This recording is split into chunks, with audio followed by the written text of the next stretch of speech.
What's up, everybody? Welcome to video number 2 in this Damascus knife series. Let's pick up where we left off.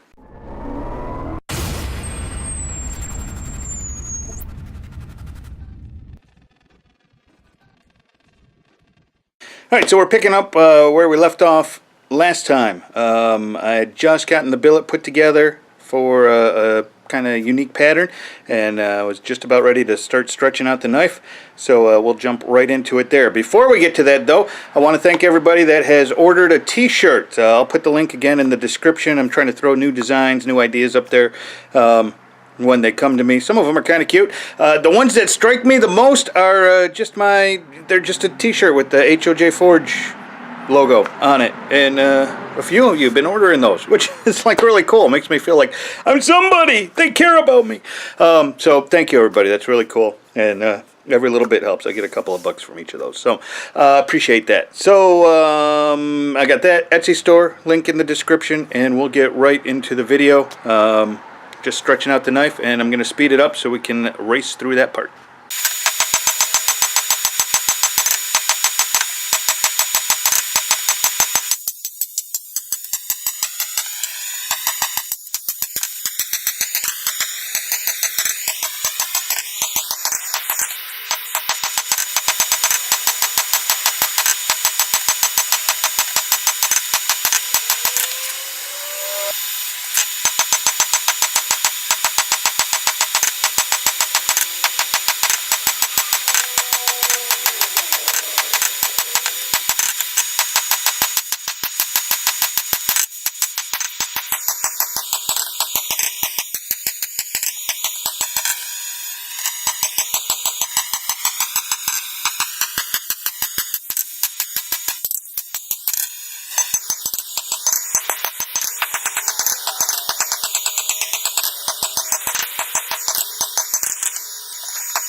Okay, so here we are. This is the next day. To get a picture for video 1, I sort of ground down one of the sides and gave it a real quick preliminary etch, and that's the picture I used on the last video. So I've still got one whole side to grind. I'm actually going to regrind this side. It was just kind of a rough thing that I did to get the etch.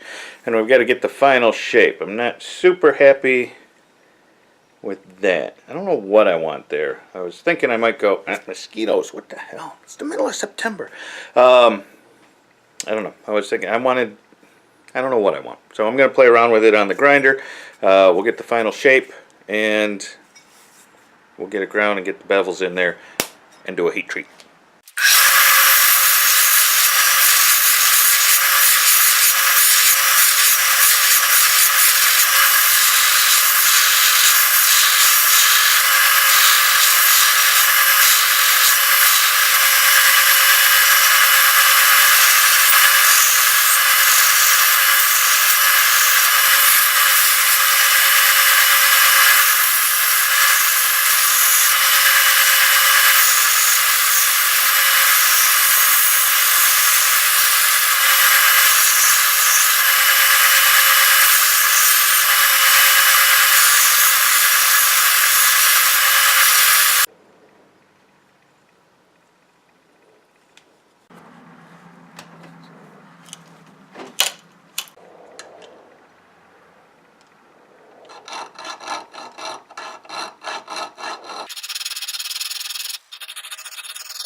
And of course, yeah, look at that.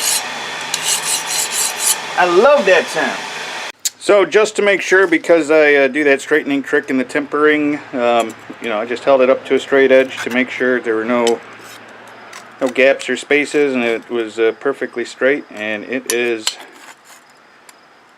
yeah, I mean, I couldn't have asked for more. So I'm ready to go throw this in the oven. I'm going to temper it at about 400 for 2 1-hour cycles, and then we'll work on the handle. Alright, so here it is, fresh back from tempering, and I haven't done the final cleanup on it yet. I've got to do the final grind, just a little bit of cleanup, and then we got to put some handles on it. And I've got this, I don't know if it's showing up on the camera, yeah, it looks pretty good. I made this micarta out of some paracord and some other stuff. I just kind of squished it all together, and it's kind of a purpley, grayish, blackish sort of looking thing. The knife I made it for, that I intended to use it on, I decided this wasn't going to work. I wasn't going to have the right look to it. But I'm thinking, with the way I did the pattern on this one, I think this might work just fine. So I'm going to go with this micarta I made and clean this up. We'll put it together, and I'll just speed through this, and we should be almost done, right?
Well, I've got to say, I'm a little disappointed in how it came out. And I know what I screwed up. It's much too straight. I didn't get enough twists in it because I had to draw. After I twisted it, I drew that billet out to where I could, cut it into 3 pieces to forge weld it together. And then I drew that out, so all those twists just got spread out. And then the top and the bottom of the billet, where it's in the vise and where you have your wrench, don't get twisted. And I think that's this part here on the top and the bottom. So there's like 2 twists in the middle section, and then there's like no twists in the top and the bottom. So I don't know, I'm not super happy with it. I mean, it's cool and everyone will love it, and they'll ooh and ah about it at the shows, and it'll draw a lot of attention, which is good. So anyways, let me finish it up, and we'll call it done here. Okay, so knife is finished. Let's get some close-ups. So I didn't bother showing how I put the handle on. It's the same as all the others. Just a little epoxy. I peen the pins over and final sanding, and there you go. So I think it came out pretty cool. Now the pattern, like I said, I know what I did wrong. It's still a really cool pattern. I think this will sell no problem, but the pattern I was intending had some more movement to it. There were some more twists in it. the way I normally do it is I make 3 separate billets that are smaller and twist them a bunch of times, and when I put those together between the straight layers, there's a whole lot of movement. This time I tried it with that one and twisted it a bunch and then stretched it out, and what that did was took 2 or 3 twists per inch and made it about half a twist per inch. If I'm lucky, it might not even be that much. So there's very little movement in it, but still a pretty cool pattern. So yeah, we'll do it again the way I normally do it another time when I'm making another knife, because it really is a cool pattern. This is just kind of a less twisted trails of my twisted trails pattern. So hope you like it, hope the video helped out, and again, thank you for ordering the t-shirts and checking out the Etsy store, and I will catch you guys next time.